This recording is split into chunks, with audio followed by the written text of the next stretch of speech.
à l'improviste, mais cela remonte à 3 mois. Tout d'abord, permettez-moi de me présenter. Je m'appelle Daniel, j'ai 28 ans. Je sortais avec Sarah, 26 ans. Mais j'ai découvert qu'elle m'avait trompé avec un gars nommé Mike, 33 ans. De plus, Mike était fiancé à une femme nommée Linda. Elle avait 30 ans.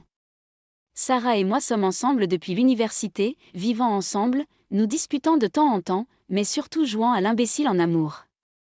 Cependant, un jour, je me suis souvenu par hasard qu'une de mes amies proches avait vécu un divorce difficile, ce qui m'a fait soupçonner ses actions. Plus précisément, je suis devenu curieux à propos de son téléphone, mon anxiété a pris le dessus. Alors pendant qu'elle dormait, j'ai vérifié son téléphone mais je n'ai trouvé aucune preuve accablante au début.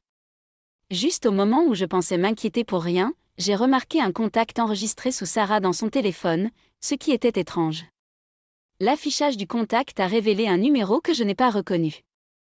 Je l'ai composé depuis mon téléphone. Soudain, une sonnerie retentit quelque part dans la pièce. J'ai saisi l'occasion, alors qu'elle dormait encore, pour localiser le téléphone qui sonnait. Finalement, j'ai trouvé un téléphone inconnu caché dans la poche de son manteau dans le placard. Je me suis faufilé dans la salle de bain, j'ai vérifié le téléphone inconnu. J'ai alors reçu un flot de messages. En retraçant les emails, il s'est avéré que leur liaison durait depuis 3 ans. Quel gâchis! Apparemment, le gars était chargé et gentil en plus. Je suis sortie, submergée par ma tristesse, ma colère et ma lâcheté, et j'ai appelé mon meilleur ami. Même si c'était le milieu de la nuit, je me suis étrangement retrouvée à rire. L'ami Ryan a répondu, « Avez-vous une idée de l'heure qu'il est ?» Je dormais. « Ouais, mon mauvais. Qu'est-ce qui se passe avec vous ? J'ai besoin de votre aide cette fois. Cette fois, vous devez plaisanter. J'ai peur que ce soit exactement ça. T'es sérieux ? Je ne t'appellerai pas au milieu de la nuit si je ne l'étais pas. D'accord, je suis en route. Vous êtes chez vous, n'est-ce pas ? Restez là, et ne faites rien de stupide. Après avoir raccroché, j'ai transféré des emails du téléphone secret de Sarah au mien. Le contenu était épouvantable. Je t'aime. Moi aussi. Je suis si heureux de t'avoir rencontré. J'ai juste continué à transférer ces messages. Peu de temps après, Ryan est arrivé dans sa voiture. J'ai commencé par m'excuser, désolé de t'avoir traîné ici au milieu de la nuit. Je ne voulais pas vous interpeller. Je vous rends juste l'appareil pour ce que vous avez fait pour moi. Dire. Je lui ai montré les messages transférés sur mon téléphone dès que je suis montée dans sa voiture. Non merci, je n'ai pas besoin de tous les voir. C'est dégoûtant. Alors, que voulez-vous faire ? Compte tenu de la soudaineté de tout cela, je ne sais pas vraiment ce que je veux. Honnêtement, j'ai juste pensé à votre gâchis de divorce et j'ai fini par découvrir tout cela. Je me sentais mal de t'avoir appelé si tard, mais tu es le seul à qui je pouvais en parler. Il rit. Vous avez pensé à ma situation, hein ? C'est dur. Alors, que voulez-vous faire ? J'ai répondu honnêtement. Je veux frapper quelqu'un tout de suite. Calmez-vous, vous savez que cela ne résoudra rien, n'est-ce pas ? Tu sais quoi ? Je ne peux pas arrêter les larmes ou les rires, mais je suis calme. Si vous faites quelque chose de fou, je vous ferai entendre raison. Il a averti. Merci, j'en ai peut-être besoin. Alors, que devrions-nous faire à propos de ces deux-là ? Après y avoir réfléchi un peu, il suggéra. Le gars est riche, non ? Pourquoi ne pas le secouer pour un peu d'argent ? Mais j'ai répondu. Non, je ne le ferai pas. Contrairement à vous, je ne suis pas en mesure d'exiger une indemnisation. D'accord, alors, voyons voir. Je n'envisage pas d'engager un détective privé, juste pour que vous le sachiez. Après avoir réfléchi un moment, il a dit. Oublions la violence. Que diriez-vous de les coincer, mais vous trouvez comment le faire ? J'ai juste hoché la tête. J'ai compris. Une fois que mon éclat de rire s'est calmé, je suis retournée à l'intérieur, j'ai remis le téléphone de Sarah et je me suis effondrée sur le canapé. Le lendemain, juste avant midi, Sarah m'a littéralement réveillée avec une gifle. Je me sens absolument mal. Pourquoi dormez-vous ici ? Vous allez être en retard ? J'avais tout le temps, et mon réveil n'avait même pas encore sonné. Je suis partie au travail irritée au-delà de toute croyance. C'est alors que le dernier peu d'affection que j'avais commencé à s'estomper. J'avais pensé à retenter ma chance, mais son explosion inexplicable le matin m'a fait décider de me séparer et de me venger. À partir de ce moment-là, j'ai prétendu que tout était normal tout en jetant un coup d'œil furtif aux emails sur le téléphone du placard la nuit. Mon petit ami a froid. Je suis là si vous avez besoin de parler à quelqu'un. Comme si le gars à l'origine du problème pouvait offrir une solution, n'est-ce pas? Je veux tout savoir, peut-être chez vous. L'idiot appelé Mike veut venir chez nous, hein? Eh bien, peut-être que si je me fais rare, il se montrera. Mettons en place quelque chose. Quoi qu'il en soit, je vérifie le placard et enregistre les emails comme un voleur tous les soirs, mais elle est totalement désemparée. Ils n'ont tous les deux aucune idée qu'ils sont découverts. J'ai fait semblant de dormir sur le canapé la nuit, disant que j'étais juste fatiguée tandis que Sarah se couche docilement seule, boudant cependant. Elle n'aurait jamais imaginé que je tendrais un piège. Tout d'abord, le faux voyage d'affaires classique de 3 jours. Notre entreprise ne fait même pas de voyage d'affaires. De plus, j'ai retiré toutes nos économies communes et annulé le bail de la maison. En même temps, j'ai signé un bail pour un nouvel endroit rien que pour moi. Presque tout s'est déroulé comme prévu en 2 semaines, dormant sur le canapé tous les soirs. Je me suis à peine reposée, mais cela en valait la peine. Le dernier email que j'ai enregistré était « Nous nous verrons bientôt. Babe. Je t'aime beaucoup. » Cela m'a tout de suite revigorée. Le jour de mon supposé voyage d'affaires, les choses se sont déroulées comme prévu. Je ne m'attendais pas à ce que Sarah invite Mike dès le premier jour. Je n'avais pas encore pris de jour de congé, alors je suis allée travailler à contre-séure. C'est là que Ryan est entré en jeu. Dès que Sarah est partie au travail, Ryan est venu chez moi.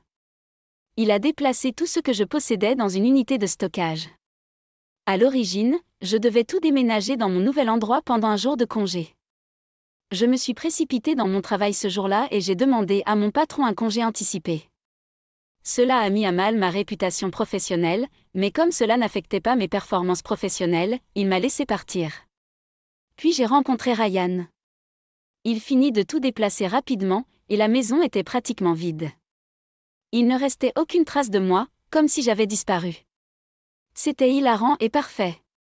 Quand Ryan m'a vu, il a dit avec un peu d'excitation. Ce plan est assez hardcore. Vous vous êtes vraiment battu.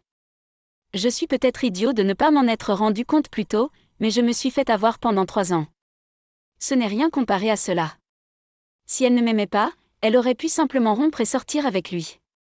C'est juste cette simple étape qu'elle a sautée. Très bien, prêt à passer à la partie suivante. À ce moment-là, j'avais un autre plan en tête, impliquer Linda, la fiancée de Mike.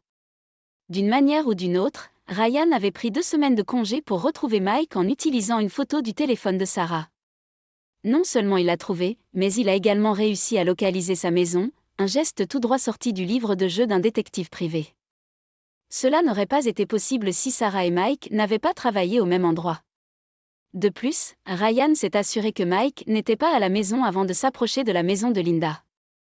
Puis Linda est sortie. Après lui avoir tout expliqué en détail, elle a fondu en larmes, incapable d'y croire. Ryan a également partagé sa propre histoire de divorce avec elle et lui a demandé sa coopération.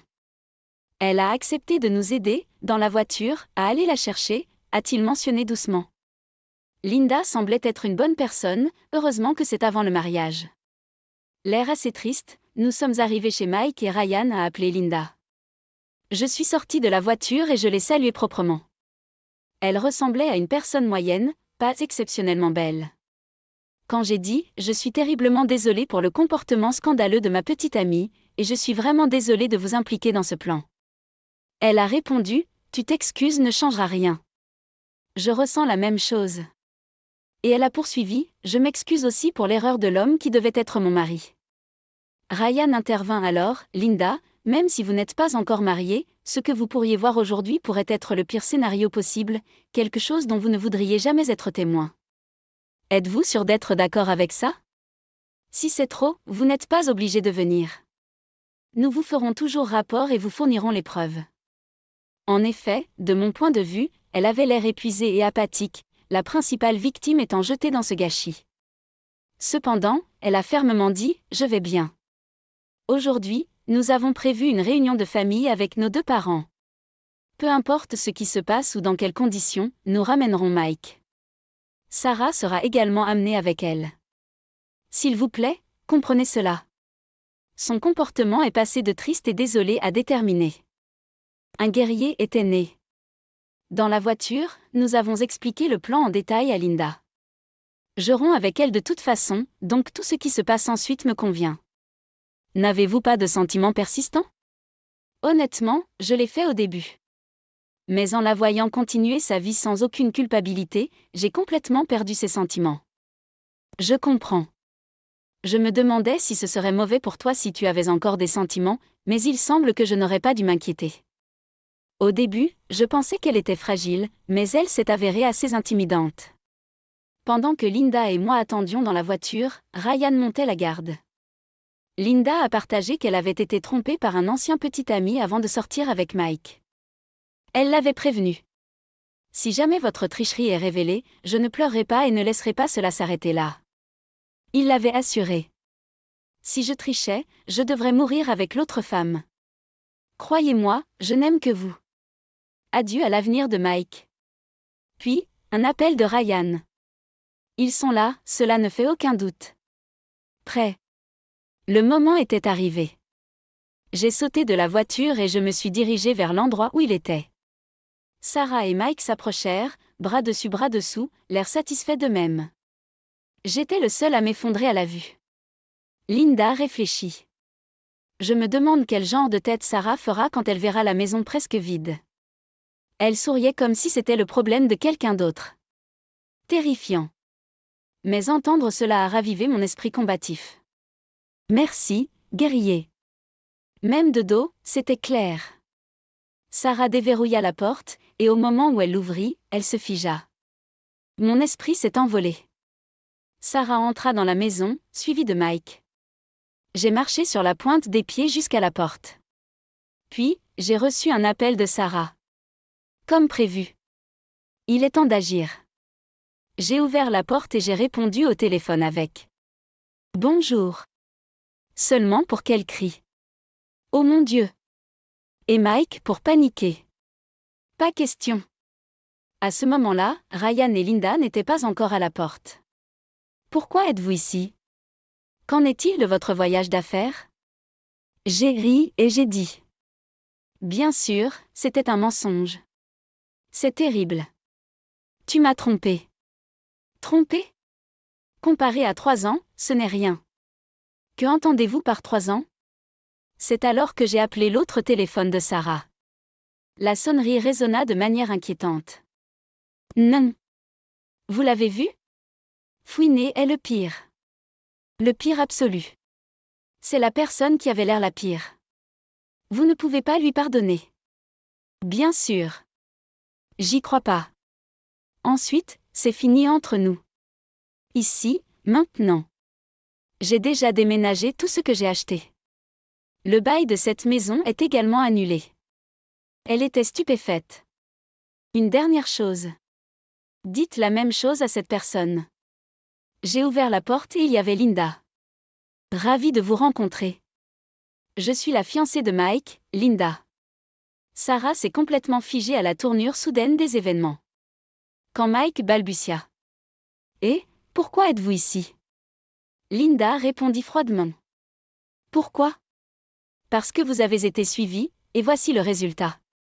Juste à ce moment-là, Ryan est apparu en disant. Oh, bonjour. Je suis de l'agence de détective. Nous avons enregistré tous les emails et conversations. Ouah, un bluff inattendu. De quoi s'agit-il? Je n'étais même pas informé. Mike s'est effondré juste là.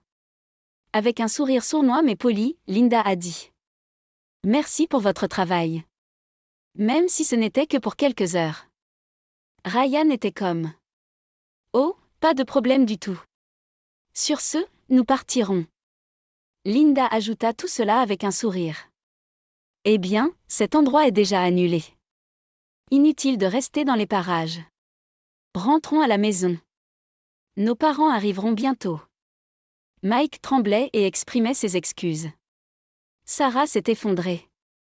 J'ai dit. C'est peut-être difficile, mais accrochez-vous. Je vais partir maintenant. Si quelque chose se présente, contactez-moi immédiatement. Et a décidé de partir. Linda m'a remercié et a fermé la porte. Disait Sarah. Daniel, ce n'est pas ce que ça ressemble. Attendre. Mais je n'ai pas entendu le reste. Peut-être s'en souvenait-elle. J'ai dit que je n'écouterais aucune excuse. Alors que Ryan et moi attendions dans la voiture, un taxi est arrivé à la maison peu de temps après. Tous les trois sortirent de la maison de loin. Il ne semblait pas y avoir d'altercation physique entre eux, ce qui était un soulagement. Je suis allée changer mon numéro de téléphone et mon email immédiatement. Je suis restée chez Ryan cette nuit-là. Et comme prévu, j'ai utilisé mon jour de congé le lendemain pour le processus de déménagement. Je me suis assurée de le remercier correctement. Et maintenant, je vis paisiblement comme si de rien n'était. Quant aux conséquences pour eux trois. Tout d'abord, les fiançailles de Mike ont été rompues. Il a été poursuivi pour obtenir une indemnisation en présence d'un avocat. Il s'avère qu'il n'était pas aussi riche qu'il le prétend. Il a dû payer la dépense en plusieurs fois. Sarah a également été poursuivie pour une indemnisation par Linda. C'était toute une scène avec leurs parents impliqués. Je ne sais pas ce qui lui est arrivé après avoir payé l'argent en totalité. Linda est retournée chez ses parents. Avant de partir, elle est venue spécifiquement faire un reportage sur ces deux imbéciles et a dit qu'elle vivrait tranquillement à la maison pendant un certain temps. Quant à Ryan, qui a travaillé si dur pour moi, il a heureusement trouvé une nouvelle petite amie. Tout s'est bien passé à la fin. Quand j'ai découvert l'infidélité de Sarah, j'ai été tellement choquée que je ne pouvais même pas parler. Pourtant, avec l'aide de mon bon ami, j'ai réussi à me venger et j'ai ressenti un grand soulagement. À ce jour, je ne comprends toujours pas pourquoi Sarah a choisi de tromper alors que la rupture aurait été si simple si nous n'étions même pas mariés. Si elle était juste après le frisson, cela s'est certainement terminé d'une manière stupide. J'espère que Ryan et Linda trouveront le bonheur à l'avenir pour leur aide dans cette